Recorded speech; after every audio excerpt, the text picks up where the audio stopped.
Photoshop, if you go to the File menu and choose Open, in the Open File dialog box there is a drop down in the bottom right for the different file formats that we can search for. And you'll see that there are a lot of different types of files that Photoshop can open. We'll primarily work with Photoshop or PSD files. Those are the native Photoshop files. We might work a little bit with BMPs, Camera Raw, but largely we'll work, besides Photoshop, with JPEG files, PNG, or what's referred to as PNG files, and probably a little bit with TIFF. If we do some animations, I've used some of the video formats such as M4V or AVI. But those are the file formats we'll primarily work with in this course and what I primarily work with in my day-to-day work. And we can also save our work in all these different formats. And each one has its own purpose. For example, if you're building a website, you can't put a Photoshop file on a website, but you can put a JPEG or a PNG. Those are the two most common graphic formats, and the difference between them is PNG can have a fourth channel, which is called an alpha channel, that allows us to have transparency. So we can create a logo or something and make the area around it transparent. We paste it onto, say, a background. That background will be seen around that logo. JPEGs do not have that capability. JPEG files are smaller and result in some loss of quality in creating that JPEG file. PNG files are what we call lossless, but they are larger in size. So you're working for something on the web, that size can make a difference. Bring things into, say, a desktop publishing or maybe a Microsoft Word document. Those are the file formats you're probably going to use as well as JPEG or PNG. In this project, we're going to download an image, make some modifications, and we're going to save it not only as a PSD file, but also as a JPEG file and as a PNG file.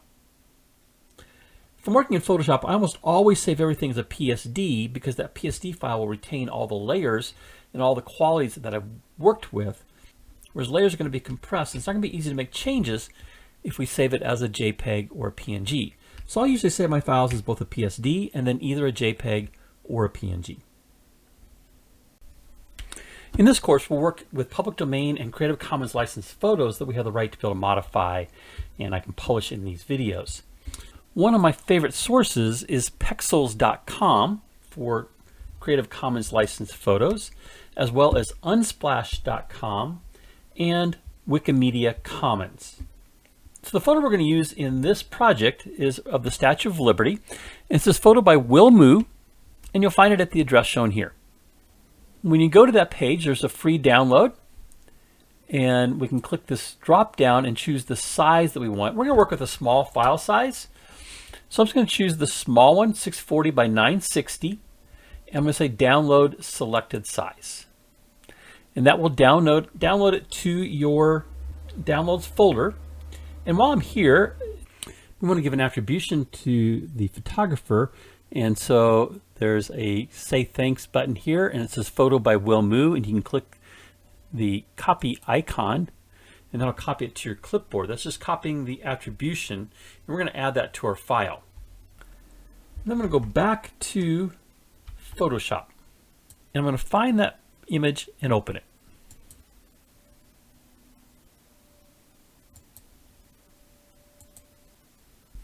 There then is our image. We're going to make some modifications to this image, and then we're going to save it out as a Photoshop file, and then also save it as a JPEG and a PNG file. First thing I'm going to do is take the text tool, that's the T icon, so I'm going to select that, and then in the options bar at the top, I want to choose a font of Arial, and here's a little trick on the fonts. You can do the drop down. If you're way down, say in the lower portion, you can start to type AR, it'll take you to the font starting with AR, and we're just going to do Arial regular, but then I'm going to change the regular here to be bold. I want a size of 16 points, and I want a color of black. So you can change the color if you have a color other than black selected. I'm just going to come over to the left-hand side, and I'm going to click to get the lorem ipsum text. I'll do a Control V or Command V on the Mac. That should paste in the attribution we copied to the clipboard. I'm going to change this a little bit. I want to select the colon and the space after will move to give me a, press the enter key to give me a second line. And then I'm going to select the https:// do a parenthesis and do the same thing after pexels.com. I'm going to take the move tool, that's the four-headed arrow at the top, and I'm going to drag this down to the bottom left-hand corner. In our layers palette, we have the text layer and our background layer. Now, the background layer was our original layer. Background is a locked layer by default. And so I'd have changed the name of that layer to make changes, but I always like to work with a copy of my original image in case I want to go back to that original image. So I'm going to hold down the control. I'm going to right click on the background layer. You control click with the on the Mac. And I'm going to choose duplicate layer. And I'm going to name this layer Sky Mod. We're going to make a modification to the sky. So I can turn these layers on or off over here using the little eyeball on the far left of each layer. And you'll notice that the Sky Mod layer is exactly the same as the background layer. Okay, so with the Sky Mod layer selected, I'm going to go to the Edit menu and choose Sky Replacement. This is a really cool feature in the later versions of Photoshop. It used to be we could spend an hour or so selecting everything and changing the sky, and with the artificial intelligence now built into Photoshop, it does the selection really well for us, and in this case gives us a choice of a new sky. And we can choose different sky patterns.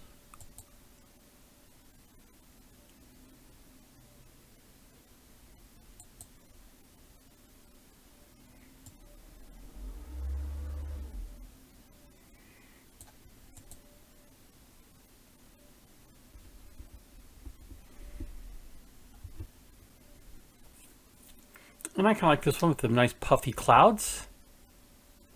Now we can make some adjustments to the sky. We can make it brighter or darker. We can also make it cooler or warmer. And we can also scale those clouds. And we can flip the sky as well if we wanted. There's a little checkbox for flipping. I was going to say OK. Now notice it actually created a new layer for me in this case called Sky Mod Copy.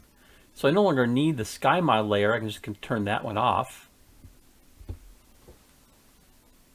Now we're going to save our image. I'm going to go to File, Save As.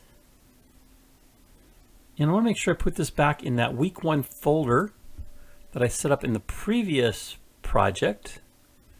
Name this one A02 and your last name. This can be a Photoshop document. I'm going to save it. And then we're going to go to File and choose Save As. Now you may not have the Save As. You might just have Save and Save a Copy. You can choose Save a Copy.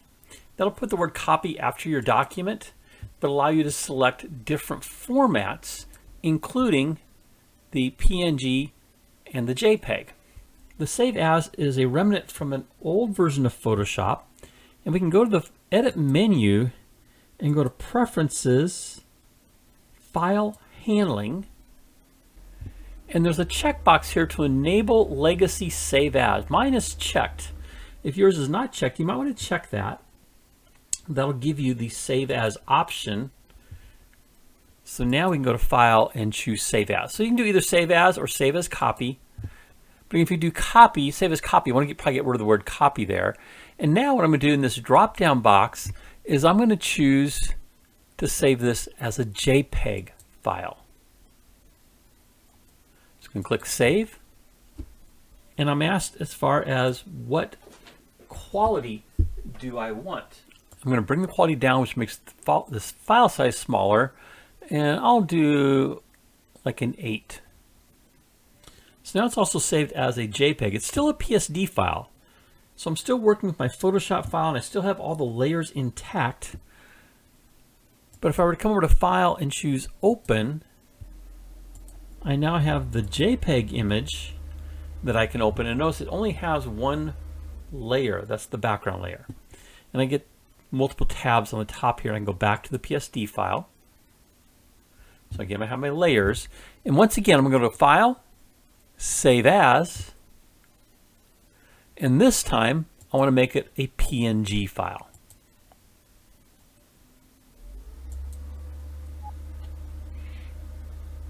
And I can choose a large, medium, or small file size. I'll leave it at medium. And that has to do with the quality of the image, not the resolution of it. So it's not making it a smaller image. And now in my folder, I have my PSD file, my JPEG, and my PNG. And you will turn all 3 of those into your instructor. If you'd like to see more videos in the Photoshop Practicum playlist, click the title at the bottom. If you'd like to be alerted to new videos, please click my photo in the top right to subscribe to the channel.